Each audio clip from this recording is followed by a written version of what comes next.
Well,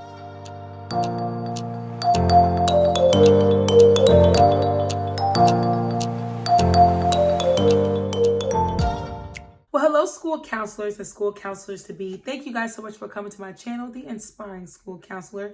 And today, you guys, we're going to be getting into another viewer's question. She has sent this to me, and of course, I thought what better way to address this than to just do it in a video, because maybe you have the same question. So I'm going to go ahead and read this off. But if you have not subscribed, make sure you subscribe and make sure you hit that notification bell so that you can be notified every time I upload a video. All right, let's get into it. So the question is, I am looking at the ASCA national standards for students to start my planning. However, I have no idea how to start. Could you tell me what are some of the topics that you will be starting with? I think starting with meeting your counselor make the most sense to me, but what is next? Or how your first week usually looks like. All right, so that is her question. So let's go ahead and get right into this. So the first thing that I want you guys to keep in mind is that there are different ways that you can approach gathering lessons for your students. All right, and I don't even know if I'm covering all of them. So if I don't, then go ahead and put some suggestions also in the comments down below. But the first way that you can gather lessons is basing it off of themes that you do per month. All right. So what I mean by that is, let's just say you want the month of August to focus on like the theme to be back to school. And then maybe you want the month of September to be feelings, and October to focus on like, I don't know, bully prevention and so on. Then depending on how many times that you teach within that month, all your lessons is going to be centered around that particular theme. So if I go back to August and our theme is back to school, then I'm going to be choosing lessons that's going to be focused specifically on that. So for instance, when you're thinking about back to school, you're going to be teaching the kids about, rules and expectations. You're also going to be bringing in organization, teaching them, skills on that. You might even want to touch on respect and manners. And you definitely want to touch on meeting the school counselor. In fact, I would make that my first lesson to do. So she was absolutely right. Meeting the school counselor would definitely be the first lesson. And then after that, I would teach on, rules and expectations. And if you are a school that maybe you do PBIS. So like, for instance, my school, we have a school-wide positive behavior system that we follow. Then I would be the one teaching those lessons as well.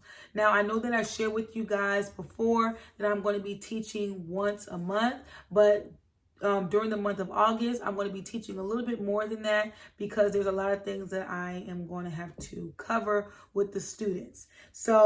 But that is something that you can do. So the next thing is, I know that there are some school counselors that might base their lessons off of certain events that's happening. So there's like a national school counselor event calendar. And so each month there's like different things that's going on. For instance, let's just say the month of October is bully prevention month.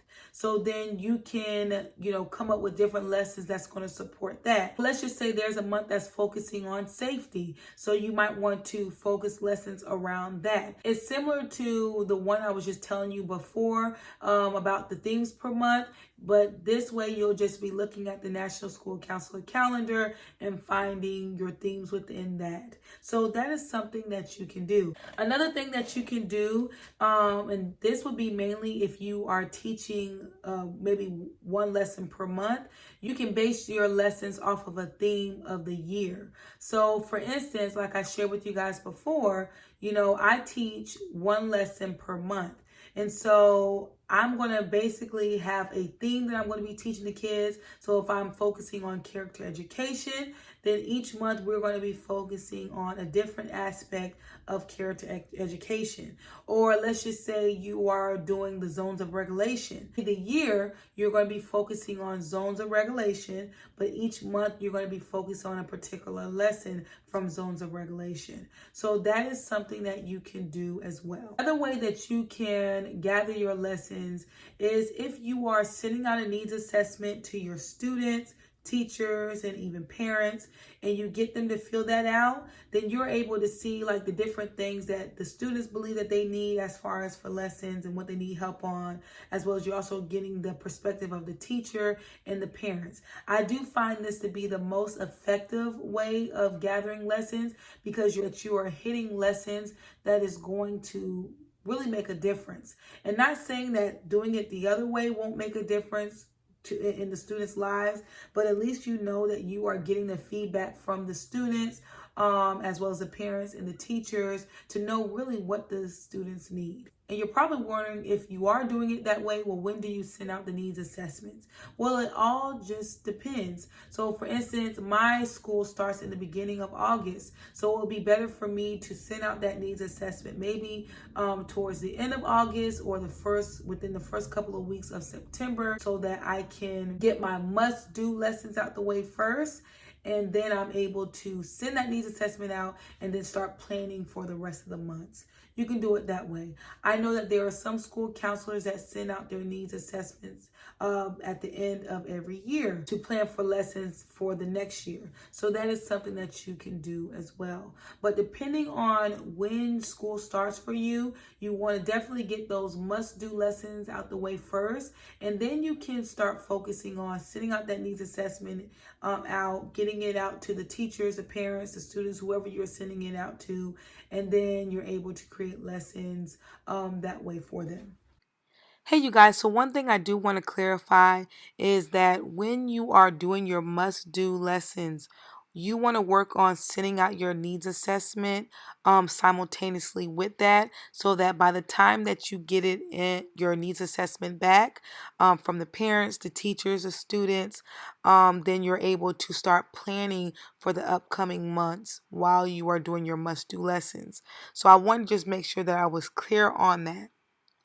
One thing I do want you guys to keep in mind is that you do not have to recreate the wheel. So if you're wanting to do lessons, and I'm just throwing something out there on safety, bullying, feelings, you don't have to create that lesson. You can easily go to something like Teachers Pay Teachers, put in that particular topic that you're wanting to teach.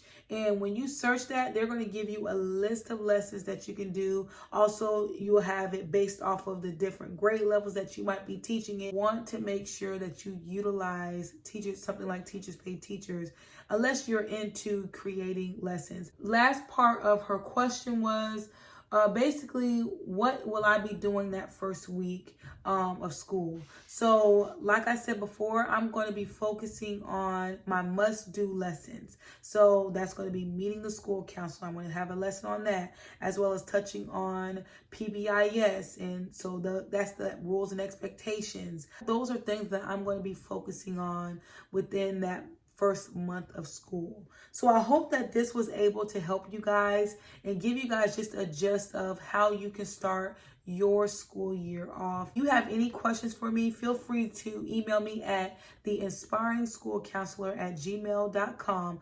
Please make sure that you are emailing that Gmail and not the Jasmine Inspires, because that's my business email. So make sure you are emailing it specifically to theinspiringschoolcounselor@gmail.com. I thank you guys so much for your time. If you have not subscribed, make sure you subscribe and make sure you hit that notification bell so that you can be notified every time I upload a video. All right, I'll see you guys next time.